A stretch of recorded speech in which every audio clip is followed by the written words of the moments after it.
Sluggo, slant and go. College football expert Joel Klatt. Tell America the name of your favorite podcast. It's called Sluggo.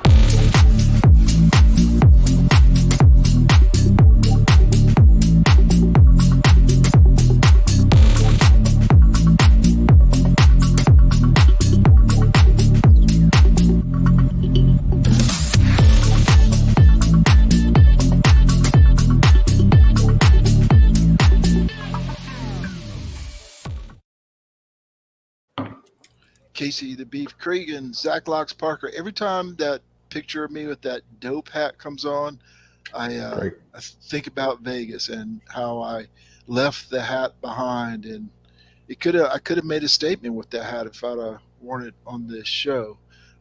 The statement would be that there's not a hat big enough for this head to fit in. Casey Beef Cregan, you're on the road again, my friend. Hope you get home and get some rest some point, but not tonight. Another night, another podcast for the Beef. Another night, another podcast, another hotel room, another not knowing where the heck I am in this great state of South Carolina. So it's wonderful, but I do look out the window and I hear some roosters crowing. So I think I'm in Columbia. Roosters crowing. Nothing like it. And Zach Locks Parker, Mr. First Place, Mr. Champion, defending champion. I assume you're in Pooler, Georgia tonight? I am, and I knew Casey was in Columbia. I figured he was going to say instead of roosters crowing, sirens going off since he was in Columbia. But yeah, I've lived in Columbia for a couple years, and I can sympathize. No, thank you. That's why I'm back here. Well, roosters and sirens are synonymous with Columbia, South Carolina. Someday, I've told Casey, someday I have to tell you the story about the famous trip I made one day from an afternoon game in Clemson to a night game in Columbia to walking up my dad's driveway in Charleston as he was going to church on Sunday morning to my ride to Clemson coming like 2 hours later. So that was a quite the weekend, not like Casey on a golf cart, but a couple weeks ago, but very, very close. Hey, fellas, Clemson defeated Florida State last week. Got off to a little slow start, kicked butt in the middle, then got real slow at the end again. So 34-28. The great middle eight, the middle eight that Dabo always talks about. They lost their big lead. The tackling was terrible. I'm not sure what to think of it other than Zach lectured me about betting on Clemson. I told him why I was a genius and he was not, and then he was right. So, and I lost that bet because I stupidly jumped on the 7.5 when it went down to 4.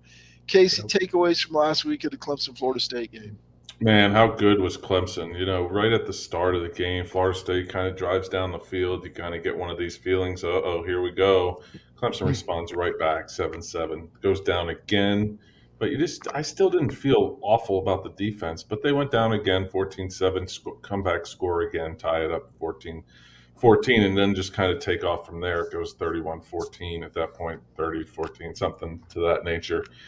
And at that point, I really, truly felt like there was nothing that could stop them. Even when the defense kind of stopped tackling people and taking a couple dumb penalties and just felt like, okay, well, they're going to run down the field and score. Still didn't feel any real worry. And the final score, again, it's one of those old cliches, is not indicative, I don't feel, as to how the game was played. I thought 34-28 isn't really, of course, the scoreboard watchers, the people that want to knock down Clemson and their team are saying, oh, you only beat a bad Florida State team by 6. First of all, they're not bad. No. Second of all, like Dabo said, I truly believe it. You got to tip your cap to them for keeping on playing. I literally told my neighbor, we were watching the game, I said, go up 20 points here and they'll quit, because that's what Florida State was known for after Bowden, whether it was Willie Taggart or whoever, Jimbo even. As soon as they got punched in the mouth, they quit. This team didn't quit. Hats off to Jordan Travis. How about that? Even more bizarre. Okay. We have lost And we got two me's. We've lost and we've gained at the same time. Okay, funny, crazy things are happening here. Let me.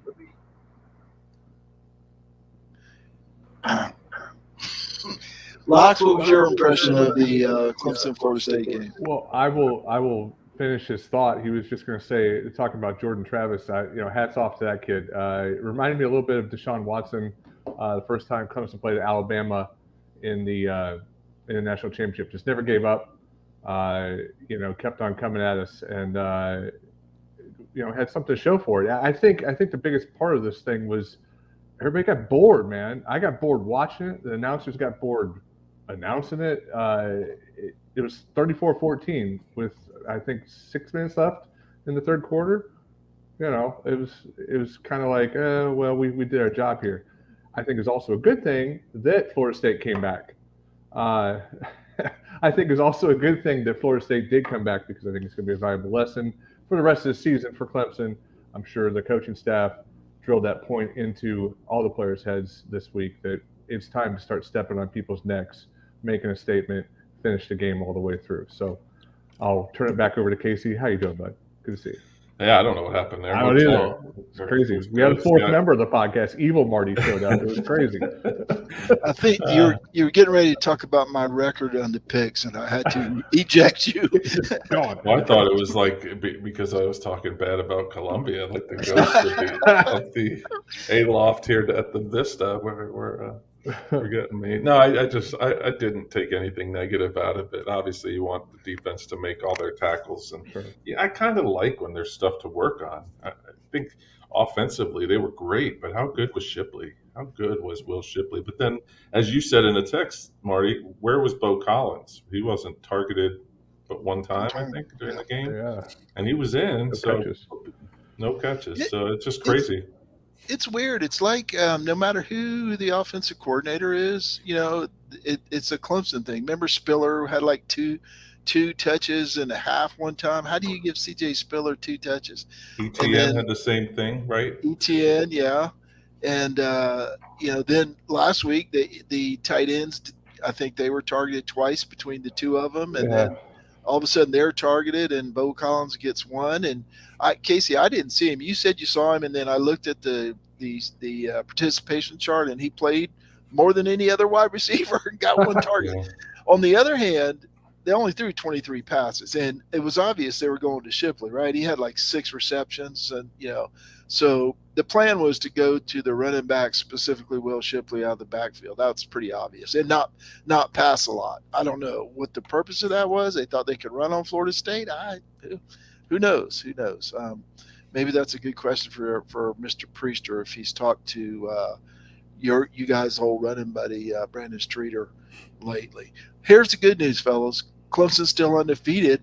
There are 4 teams went into last week undefeated and came out with a loss in Power 5. Alabama, of course, which we're going to talk about in a minute. Southern Cal. Penn State got demolished by Michigan. And Oklahoma State lost a tough one to TCU. The remaining undefeated Power 5 teams are Georgia, Ohio State, Clemson, Syracuse, Tennessee, Michigan, UCLA, Ole Miss, and TCU. Now, we were texting back and forth during the Tennessee-Alabama game. That was a lot of fun back and forth. We couldn't decide whether Alabama was good or they sucked. It went back and forth about 6 times during that game, I believe. And I felt like I was on the mushrooms that John Chancey's referencing there. Overall, I don't know whether, as I put on Twitter, Zach, you wouldn't know this, but I wouldn't know whether our picks are worse or Alabama's defensive backfield is worse. What did you take away from that game? Is it more about Tennessee or is it more about Alabama? The answer is both, honestly. I think the Bama defense is just no more. Watch this week too. My God, here comes Mississippi State. The over/under on that's probably 70. I'm just guessing. I don't even know what it is, but it's gonna be more offense than you can handle. I think both. I did see on an app that I use sometimes that both quarterbacks are projected for over 300 yards in that game. So I don't know if anybody wants to pick that or not. Tennessee's great, man. They're electric. It was one of the best football games I've seen in a long time. when that final kick went up, I about threw up in my mouth because that thing came out like such a knuckleball, and how that kid had enough juice on it to get it through the uprights without spinning backwards just blew my mind. But great game. Carrying the field goal posts up through the stadium, out of the stadium, down the street. It was good to see. It was fun. They're back, man. College football was back right there. It was fun. Yeah, I think friend of the show, Nelson Wilhite, texted me and said, "How did that ball go through?" And I was like, "Physics, man. Don't you know the angle and the trajectory and the?" Yeah, I have no idea either. I just know it went through. Beef, what was your takeaway from the Alabama Tennessee? Really good game good game if you don't like defense, but a really good game Saturday. Yeah, a lot of people complaining about officials, which is the SEC way. I thought that kick. I watched that kick in like super slow mo, and it came off his foot perfect. I think it got hit. Tipped. Okay, that I makes think sense. it did, and then it went like full duck kind of sideways, and I'm just thinking to myself, and I'm no physics major or math major or English major for that matter, but like if that dude's hand kind of just goes off to 1 inch either side, maybe it knocks it kind of off a little bit because obviously it didn't turn, it didn't mess up the flight too bad, but Right. it was a fun game. It was a lot of fun, and how good are Hendon Hooker's receivers? That kid from Dutch Fork here locally where I am was something else. Which one was that? Jalen. Number 11, 5 touchdowns, 207 yards. Yeah. Jalen. Oh, the one with all the touchdowns. Yeah, I remember him. Yeah, 6 touches, 5 touchdowns. Yeah, that's pretty good. He's from Dutch Fork High School right here in Columbia. Okay. Isn't that where Antonio Williams is from? Yes, it is. Wow, what a pair of receivers for that high school. You think? Nelson Wilhite chimes in and says Mississippi State is known for short passes, not deep shots. Maybe Alabama does better against them. Good point. We'll see. Sylvester checks in. Hey, Sylvester, missed you last week, buddy. Thanks for chiming in. Good evening. Glad to be here. Sorry about last week. Hey, we noticed. Yeah. That kick was ugly. Yeah, when our viewers went down by half. Hyatt. Jalen Hyatt. Poor Mississippi State. They're so unlucky to draw Alabama after their losses. That's right. That's the theory. But we'll see. We'll see. Mississippi State took a tough loss last week to Kentucky, too, so they're going to be ready to play, a.k.a. blown out by 30.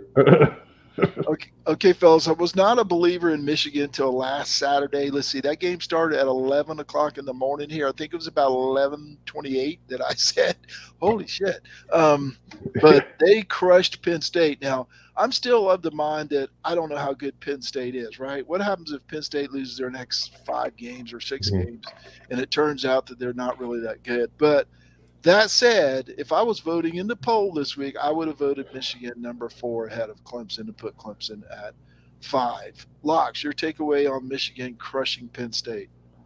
Penn State had 14 plays in the first half. Not first quarter, not second quarter, first half. And I think was it score 13-14 at halftime? Yeah, it was close. It was real close. Pick 6 and was a fumble recovery or something. Or it was a big long run. Either way, I'm wondering myself how good Penn State is. But Michigan can ground and pound it, man. They didn't throw the ball that much either. You know, J.J. McCarthy just kind of a game manager, good play calling. They've evolved from last year too. You know, Harbaugh's maybe he's found his stride finally. It took a while. It took 600 threats of being fired, but they're a pretty good looking football team right now, I'll say. Well, when you have 418 yards rushing, there's not a lot of time to pass the ball. Yeah, or need. Yeah. Beef, what do you think about the old Wolverines of Michigan? As Sylvester said, it seemed close on the scoreboard, so I turned it on towards the second half, and in the third quarter, they took back-to-back series, 60-plus yards. First, it was the Donovan Edwards kid, the backup running back, that took it 67 yards, and then it was Blake Corum took it the next drive, another 60-plus yards, and at that point, it was like, someone needs to stop the run. But they combined for 44 carries. The two of them in 300, and I'm doing quick math here. It's not good. 339 yards between them, the two of them. So that's a heck of an offense for a college team to be. That's Wisconsin if Wisconsin was good, right there. Solid.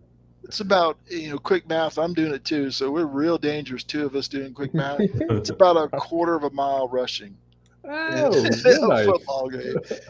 400 yards, that'd be 1,200 feet out of 5,000. No, it's not that much. I'm sorry. I'm sorry. A couple of tenths of a mile. But still, it sounded real good when I said it. Yeah, It sounded great. I would have let it happen. I will let it go. I wasn't doing the math. It sounded real good when I said it. Okay, other games. TCU beat Oklahoma State in my only win in our bets of the week. And Stanford went into Notre Dame Stadium, where Clemson plays in a couple of weeks, and beat Notre Dame. Stanford, who I think that's the first Power 5. There's something there. It's like their first win over a Power 5 team in like a year and a half or something. I don't know, but I heard some kind of stat like that. But Stanford beat Notre Dame. And Casey, I'm going to go to you, and I want to know if you have reached out to Pauk to see if he's still with us. He is still with us, and he's actually become a little bit more of a realist fan. So he was complaining about a Notre Dame podcast. I mean, not complaining. He was just telling me what these guys are doing. He's like, I can't believe that there's fans like this that are not realistic. So, and I was like, wow, that's surprising. But it was kind of refreshing too that he's like, all right, well, maybe this year isn't the year. Next year they're recruiting well. Obviously, JJ on the Chop and Beef show said they would have 4 or 5 losses this year. He's more right than I guess Pauk was. But yeah, it's disappointing. But I don't know how they can be disappointed. You're not sure what you have yet as a head coach. He's recruiting well. He's a known recruiter, but you really don't know. And they were missing probably the most important piece in the quarterback. They had a huge unknown to start the year at quarterback, and then they lost their best player at the running back position, and they've lost a receiver to a season-ending injury. There was going to take some lumps defensively. I guess they shouldn't have been as porous maybe as they are, but I don't know if this is necessarily a bad year for them, other than in their fans' minds, if that makes any sense. Losing those teams, losing to Marshall, losing to Stanford, that shouldn't happen. But you know what? Year one, Marcus Freeman, it's okay, I think. Yeah. Well, I don't know if it's ever okay to lose to Marshall. I can understand Stanford. Maybe not this year, but hey, Anthony, it's been a few weeks since we've seen you. We appreciate you for checking in. He's on those Twitter spaces, man. He runs the show on Twitter. Anthony Weeks is like the mayor of Twitter. Love it. The mayor of Twitter. Clemson's going 12-0. Mark it down. Locks, your take on Notre Dame, if you have one.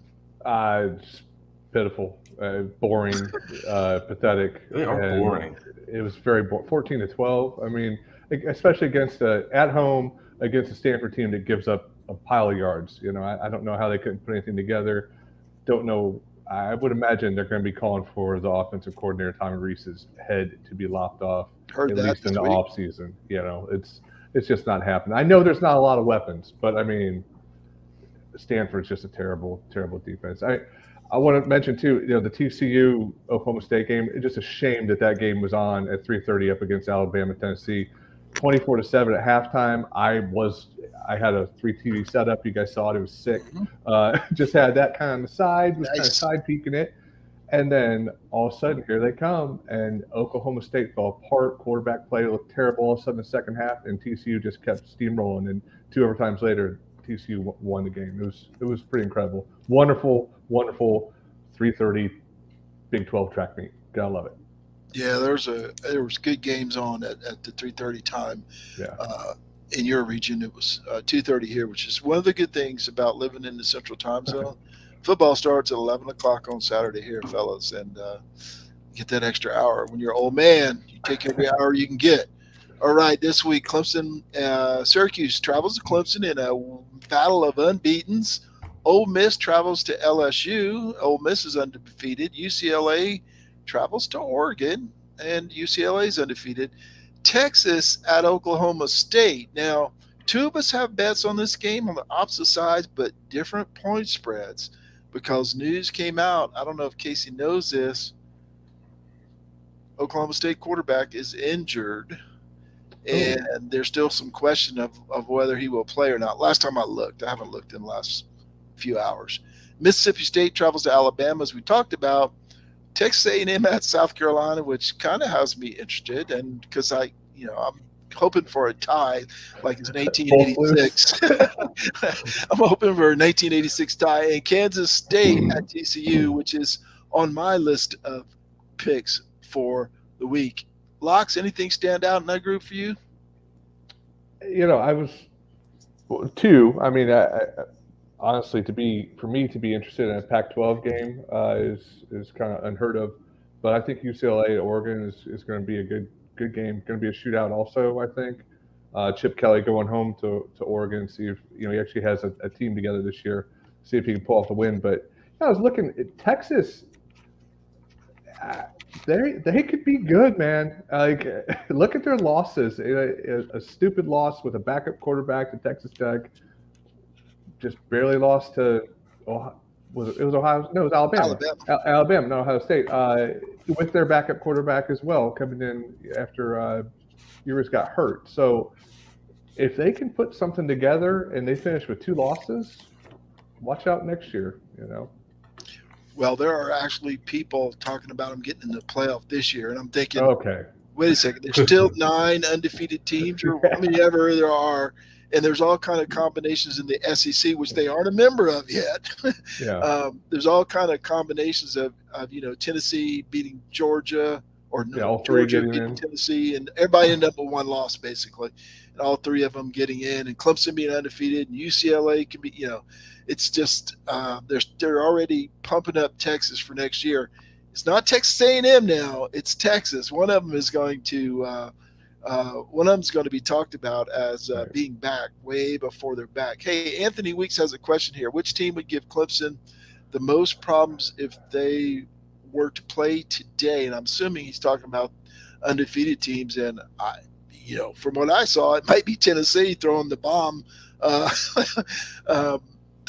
being able to pass all over. But what's your thought, Lux? Yeah, I'd say Tennessee or Georgia. Honestly, Georgia has a better defense. I see you shaking your head on the side of my eye. But both of them are SEC teams. Notice that. But I think Tennessee is on fire, and their deep passing threat would probably give Clemson's defensive backs a little bit of trouble. Beef? I think it's Ohio State because of their frisbee catching dogs on the outside and the running back as well. I just think they're stable running backs and their wide receivers and probably the Heisman Trophy winner at quarterback. I just think that team would give Clemson fits on the outside, and teams that can really give Clemson problems are teams that can do both run or pass, even when Clemson attempts to shut down one of them, as we hope and think that Clemson can do that to a running game anywhere. This weekend will be interesting too, because as I called it for Rubbing the Rock, I said that Syracuse is a better coached Florida State with lesser athletes, but that play well together. So it's one of these multiple things, because they can do it all too. Garrett Schrader's a big, tall quarterback that I'm not sold on his accuracy, but he's got the tight end Arande Getz in the second. He's a tight end. He's a wide receiver that they kind of slot as a tight end and try to get him anywhere in the field. And then, of course, Sean Tucker is arguably the best running back in the ACC, maybe a top 10 running back in the country. So they're able, and Schrader can run it too. So it's kind of that mix in my mind is what can beat Clemson: a mobile quarterback, a good running back, and a stable of wide receivers. Oh, I thought you were going to say stable wide receivers, not like. Are you nervous about this game? What's my name? Okay, just wanted to be sure. Okay, it's another week. Okay, good. I have all of my, because I write opponent research, so I've already watched the film, and now I have all of this to pour over. It is an interesting dynamic on our Saturday text, fellas, because Zach and I are like going berserk over $2 bets and whatever. And Casey's very quiet on the text. He's very quiet. Imagine. Got a chance to put your Sluggo Bucks where your mouth Don't is. think you could have done any worse if you tried. Oh, I take wild. that as a victory. These guys aren't doing research, so why should I? Beef, you stink the most. A true believer in what they're doing in North Carolina. That's why I'm picking Virginia Tech, Tennessee. I love Spencer Rattler. I agree with Marty. I don't like this. Look, you smell it, the back door cover. Well, Locks hasn't agreed with me too much this year, and that's a good thing for him. He is 14-7 on the season. I'm doing this from memory now. What am I? I am 6 and something and 2. What is that out of 6, 13 and 2? And Casey is 6-15, but Casey's way ahead of me, and we'll get to the standings in a minute, or the dollars in a minute. I've got $610 left, Locks. What I got? 410. 410. Don't oversell it. After last week's crushing defeat, I got $410 left. So I'll go first this week, as I've done, I think, every week since week 1. And my first one is going to be my biggest bet. So I'm not going to, we talked about me borrowing money this week. I'm not going to do it. I'm going to wait till I go flat broke, which this time next week. Go ahead. It will probably be this time next week. I'm going to take Ohio State minus 28 points against Iowa, who can't score. And I don't think they're going to score much against Ohio State, maybe 7 or, if they get lucky, 10. Yeah. But I think Ohio State's going to cover that 28, and they're going to do it pretty easily. Normally, I wouldn't go for a 28-point spread, but it served Locks well this year, and he's in first place, so I'm copying him. 220 Sluggo Bucks on the Ohio State Buckeyes to cover 28 points against Iowa. Beef, who you got, buddy? You scared the bejesus out of me. I had all sorts of things written down about Texas and Oklahoma State. I did a little research while you were talking incessantly, and it looks like Spencer Sanders is actually going to play through his shoulder injury as of today. I don't know that for fact, but as of today, he's supposedly going to play through it, whatever that is. But still, Oklahoma State is +6 at home versus Texas. Right. I think Oklahoma State will lose, but I don't think it'll be by a touchdown. I think it's going to be 3 points or less. And I'm going to bet $30, 30 Sluggo Bucks and 99 cents.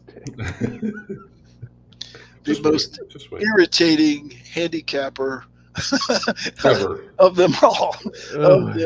Locks, you're in first place with a comfortable lead. Are you going to be a turtle in the shell? Are you going to come out guns blazing? Casey and I, we have the 2-1 advantage on the vote on the governance committee, and we could force you to bet $5,000 per game per the bylaws. Okay. We've chosen not to do it this week, but we'll have to react to what your bet is. Your first bet, sir. I thought we were at 1,000 per game. Now we're up to 5,000 per game. I see what's going on. Okay. I'm going to start off with my money line pick of UCLA. Like I said earlier, I think this is going to be a good game. UCLA is the underdog going to Oregon. Like I said, Chip Kelly returns. This is the one I was confused on. Over-under in this game is 70.5. It's going to be electric. I watched a couple weeks ago. I watched UCLA play. The quarterback DTR, I'm not going to try and pronounce his name, and Charbonnet, Zach with an H, man of my own kind, is a hell of a running back, runs like an animal. I got UCLA. I'm going to put $500 on it, plus 192 here, so pretty good money if this thing hits, and I think it's going to be a jump ball. So, well, I will say this: I'll give you respect for doing 500 on a money line, even though it's like a penny to me and Beef. Kind of. Might as well. My second, and now who's acting like this is real money, Beef? Huh? Is it me? It's not me. My second pick of the day is going to be the aforementioned Texas Longhorns. I'm going to agree with Anthony Weeks here, but I'm hammering him. Anthony, I got it at -3 because I was not sleeping Sunday when the lines came out like these two fellows. I got Texas -3, whopping 110 Sluggo Bucks for me. Beef, pick number 2. I'm going to go with that UCLA game, except I'm not taking the money line. I'm taking UCLA +6. Dorian Thompson Robinson apparently is a tough name to pronounce. To pronounce. 3 names. I can't. Dorian I'm good for 2. Thompson Robinson. He is known by DTR. 15 touchdowns, 2 that's interceptions. Go UCLA +6, 500 slugger bucks. Ooh, beef on the speed We're back. round here. Locks, number 2. Locks, your second pick. Yeah, I got the over in Kansas State and TCU, 55.5. Track meet coming your way. I'm hoping, at least. I thought 55.5 was low. I know Kansas State's quarterback, Adrian Martinez. I like him. I know he can run the ball. He doesn't have many touchdowns thrown this year, but I still think this is going to go up and down the field. 55.5 seems low to me, so I will take that for $750. Ooh, we've talked him into it, Casey. He's going big here. He's going big. Speaking of Kansas State and TCU, I've got to take a chance with 50 sluggo bucks here. That's all I got, pretty much. I had to save 30 for next week in case I lose all 3 of these, which is probably going to happen. That'll give me 10 next, and then I'll have to start borrowing money. But 50 sluggo bucks on the Kansas State money line. Just a tough team to play, right? They're awkward and weird, and they always have been, even under Bill Snyder and now under Chris Kleiman. They're the same. They gave teams like this fits. Kansas State is going to pull the upset, even though they're playing in Fort Worth, I believe. It's going to be Kansas State, 50 sluggo bucks, money line upset. Beef, your final pick. Final pick, Ole Miss at LSU. Ole Miss is a 1.5-point underdog. I know it's at Death Valley. It's probably late in the evening, isn't it? No, it's afternoon. It's at 3:30, yeah. Is that the 3:30 game? It doesn't matter. I don't think. I just think Ole Miss is better. I know Jaden Daniels, is that his name? The quarterback now for LSU has kind of sprung new life for them, and they looked good last week against Florida. He looked good. He's got 10 touchdowns, 1 interception since getting the start. I just still think, trust Lane Kiffin.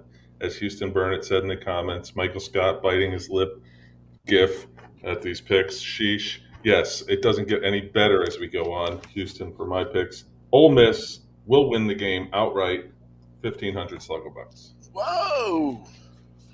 Oh boy!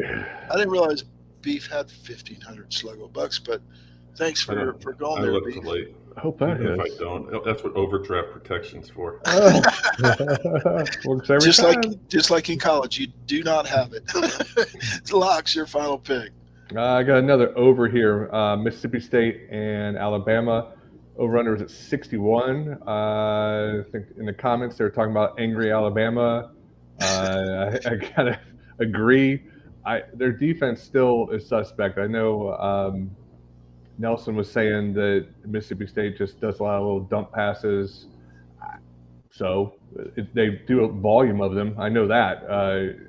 Like I said, both quarterbacks are projected for over 300 yards. That to me just sounds like a whole lot more than 61 points. So I'll put $1,500 on that one as well. Oh, I love it. I'm back in the game betting $50 because you guys are going crazy here. All right, let's see what we got. Let's run these down real quick. Where'd it go? There it is. Locks, Mississippi State, Alabama over 61 for $1,500. Kansas State, TCU over 55.5 for $750. UCLA money line for $500. And Beef goes UCLA getting 6 points for $500. Whoops. Ole Miss getting 1.5 for $1,500, and Oklahoma State getting 6 for $30.99. I'm taking Ohio State minus 28 for $220, Texas minus 3 for $110, and Kansas State money line for $50 big dollars. And as you can see there, Locks has he's edging out Beef, and he's got a slight lead over me. 15,555, 64 to 410. This ain't over, fellas. This Stranger Things. For Sylvester about the ACC, there's only 2 games that maybe looked good. It was Pitt-Louisville. Pitt is actually an underdog to Louisville. I looked hard at that one. And then Wake Forest at Boston, or Boston College at Wake Forest. It's 20.5. And for some reason, that hook got me. I don't know if they're going to win by 3 touchdowns. That's why the ACC this week. But that's where I look. That's where I look first. No one picked on Clemson either. 13.5. Well, I was going to get to Hammer that. it. I was gonna get to that. Lux, I might have jumped in your stuff when you talked about Clemson on the text, but I did learn my lesson, and I see what Casey sees. I see a hammering, but that's a team that was up by 20 points or whatever it was in the third quarter last week and just went to sleep, and I can't bet on that. My precious 410 Sluggo bucks. I can't bet my 410 Sluggo bucks on Clemson. Sylvester says Tigers win by 3 scores. They could be 3 field goals, Sylvester. Yeah, 8 for safety. I don't want to give away my whole article that's coming out for Rubbing the Rock, but it's the same idea as to what Boston College had with Zay Flowers. Aronde Gadsden has double the amount of receptions and targets than any other receiver for Syracuse. So it seems kind of one-dimensional. Like I'm talking myself into a blowout, but Clemson's got to finish, and they really do have to have that killer instinct. It's almost like Dabo's too nice of a guy at times that he's just like, well, Mike's just getting started. Let's see if they respond. And then they do, and you're like, oh, crap, now we have to field an onside kick. He likes Dino.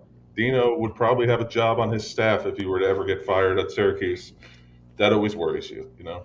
Yeah, I think it's different going to be at home too. I mean, they tend to put the points on at home. So, well, the other thing about home is they also have 128 players. A lot of kids to get in. Sweeney's have got to play. Sweeney's and Piermans and Batsons have all got to play in a couple.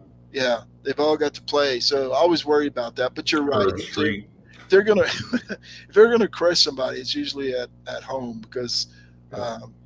But I always worry about, he hadn't played but 2 snaps and he's a great kid and he went to Daniel. Oh, crap. Oh, crap, here we go. But anyway, just joking around. We're pulling for the Tigers. And Nelson, I think tomorrow on Rubbing the Rock, we'll have our picks, me, Casey, Houston Burnett, who's in the Houston Burnett and John Chansey, who have been in the comments tonight. We'll all have our picks for Clemson and one wild card game tomorrow on Rubbing the Rock. Casey, tell these. Oh yeah, by the way, we won't have a show next week. Clemson's off. We're going to take the week off. Casey's been traveling, as you can see. He looks a little tired tonight. He does 113 podcasts a week. This just being one of them. So we're going to give Beef the week off, and I think Zach's going to be drunk on the golf course. Casey, tell the people thanks, and let's get out of here. Thanks to everyone in the Seldom News Reserve College Football Discussion Facebook group. Uncle John McGee, as always. Sluggo Podcast. Each and every one of you who listens, likes, shares, and participates on behalf of Marty Seldom News Reserve Coleman all the way on the back, and Zach Lux Parker. I'm Casey the Beef Cregan. We'll see you in a couple weeks on Sluggo, and remember to check out rubbingtherock.com. Yes, and 2 weeks later. I think we're done here.